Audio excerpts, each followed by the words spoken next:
So, episode 100. I'll give you a review when I stop crying about Lyra and Bon Bon not being together. Yet.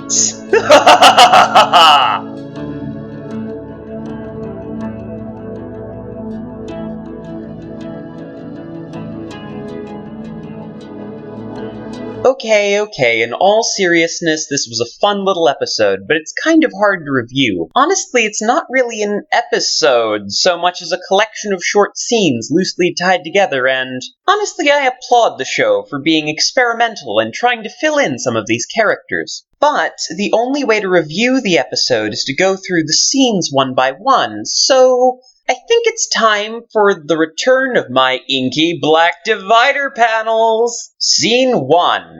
The setup.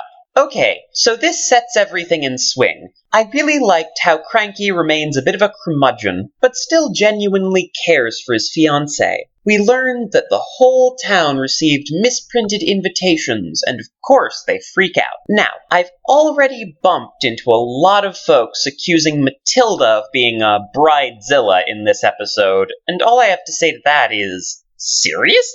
Forget about it being a wedding. If you plan a large event, think you've got everything in order, and suddenly realize that it's happening a day earlier, you have a right to freak out. So there's not a ton to say here, other than it's really nice to see them and that their relationship is held strong. And also Derpy is an incompetent male mare. Scene 2. I guess this scene is just fun.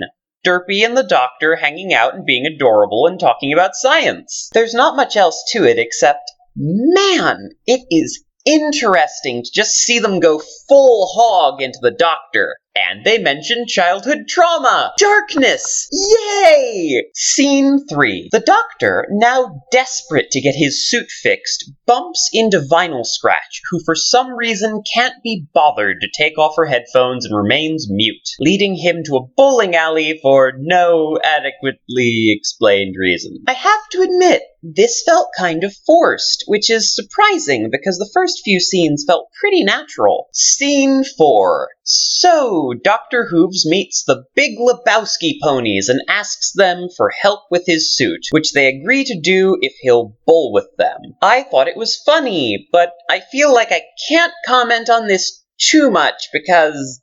hang on a sec. I haven't seen the movie. Sorry.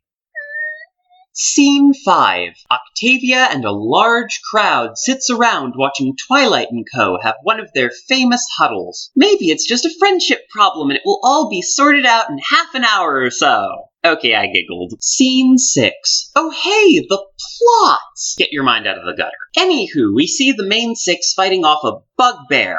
I wonder whether he/she is a reference to the oh-so-famous honey badger, given the whole bee thing. Meanwhile, Matilda is forced to use a backup wedding planner because Pinkie Pie is caught in the melee. Hopefully that will help. Scene 7. The fight continues in the background while Derpy apologizes to Matilda and tries to get her flowers in compensation. There we meet the flower trio, who freak out just as dramatically as they usually do. It was funny. Scene 8.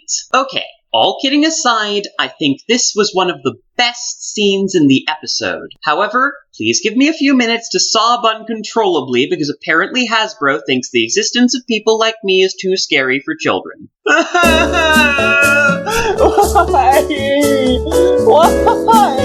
What, are we just gonna be stuck forever? What, are we just screwed up? They would have been so cute together. Okay. I'm done. So, this scene was genuinely funny, interesting, and fascinating. Seriously, Bon Bon was a secret agent?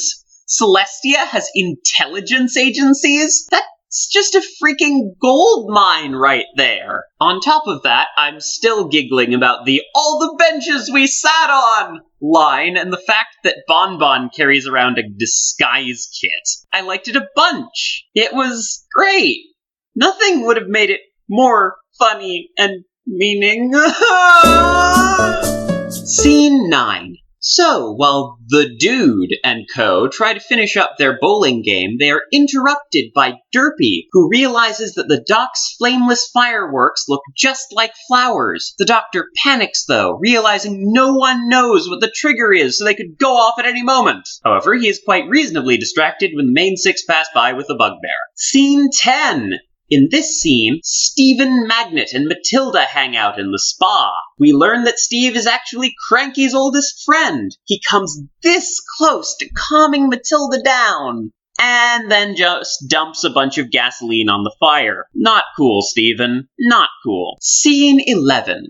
We hard cut to Octavia and Vinyl's house, where apparently they're in some kind of decorations war. But that hasn't wrecked their friendship, as they immediately start working out a wedding jam, and Daniel Ingram takes some time to show off.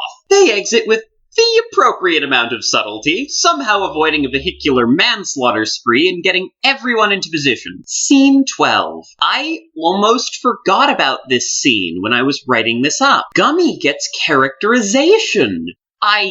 Look, if we don't have 6 Ask Gummy Blaws by next week, fandom, I will be very disappointed. Scene 13. We get to see Celestia and Luna bicker about wedding presents and make forced smiles, so everyone assumes they're in perfect harmony. Not a ton of characterization, but these two have been begging for some personality since the start of the show, and I love that they're starting to break out of their shells. Scene 14. Shining Armor cries at weddings.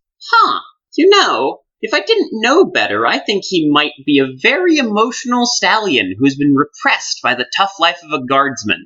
Neat. Scene 15. Bon Bon reveals that the bugbear has been defeated, then makes peace with Lyra. It's a simple moment, but heartwarming, and that is all I will say.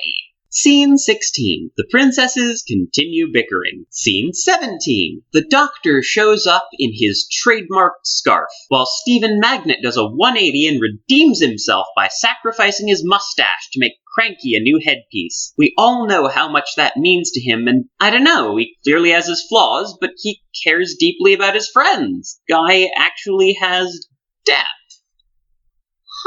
Scene 18. So, Mayor Mayor's big speech. I loved it. Not only was it genuinely touching and heartfelt, ending a couple of divine squabbles, but it shows that the show staff have genuinely realized one of the central things that makes MLP so great. It's a world filled with incredible variety and characters. That's what pushed it above and beyond so many other shows and inspired people to dig into the world and explore. Also, side note, that is one freaking brave changeling. Seriously, she walked into a pony town where everyone is terrified of her just so she could attend her friend's wedding. Respect, Miss Ling. Respect.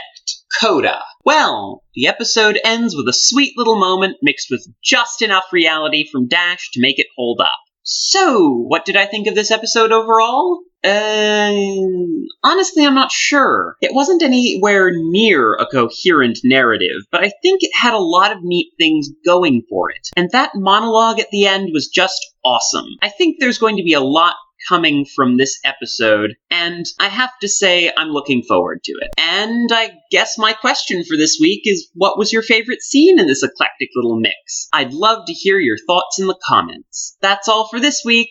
Remember, keep your head held high.